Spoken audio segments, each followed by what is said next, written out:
Hi guys, good morning. Ah, i-share ko lang sa inyo guys, pasulod going to Manok ni Papi. This is the National Highway of Isulan. And that's the Rotonda. So, amo ni ang likuan nyo guys. Kung alin ka mo dito sa may round ball. Tapos, pag abot nyo dire, turn left ka mo, going straight here sa Gallego Street. This is Gallego Street guys, Barangay Calawag 2. So then straight lang na dito guys. I think Pinesa, Valdez, Pinesa, Salim, Zambrano. Dahil kalimata ka kanto guys.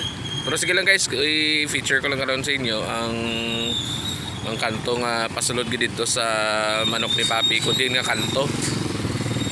So dito ko na lang karon, bilangon ko lang karon na yung kanto ko, pila ka kanto pasulod sa Manok ni Papi.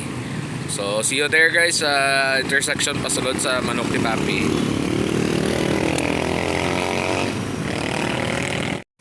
So from National Highway guys, going sa Coelho Street pa ika-5 ka kanto.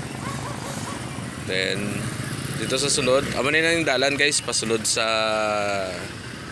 Manok ni Papi. Yan araw. This is Gallego Street. Araw. And ika-5 ka kanto dito halin sa National Highway going to sa Coelho Street. Then from National Highway bilang ka mo ika-5, then turn right lang ka mo. Dito na sa kanto. Sulod lang dito guys ang ilang pwesto. Kaya ara lang daw sa next nga kanto ang area sa Manok ni Papi.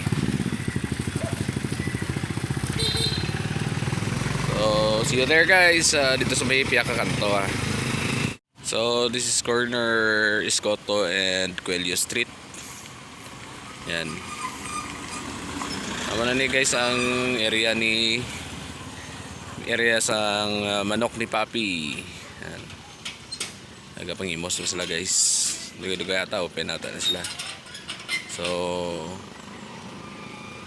chika-chika ko dito sa ila karon. So kuhaan ko lang words eye view dito karon sa sulod. And then that's it guys. So dito lang. So amo na yung dalan guys na. Ayun dito sa kanto kay na.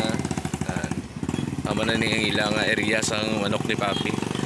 Diri nga side guys is the parking area sa mga 4 wheels, tapos dito ang mga singles.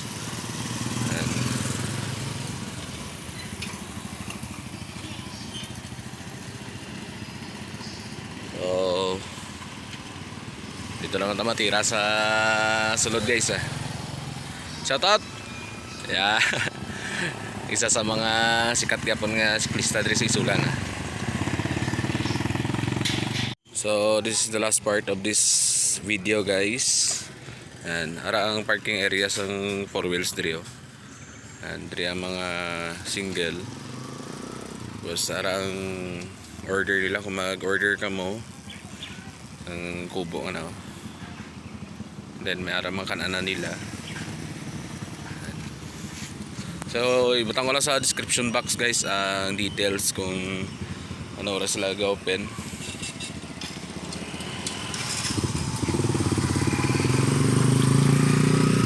Ibutang ko lang sa description box kung ano oras sila ga-open daily. Kay adlaw-adlaw ni sila ga-open. This is Escoto Street. And so shout out lang sa management and crew sa Manok ni Papi. So that's it for now guys. Don't forget to like and subscribe to my channel. God bless everyone.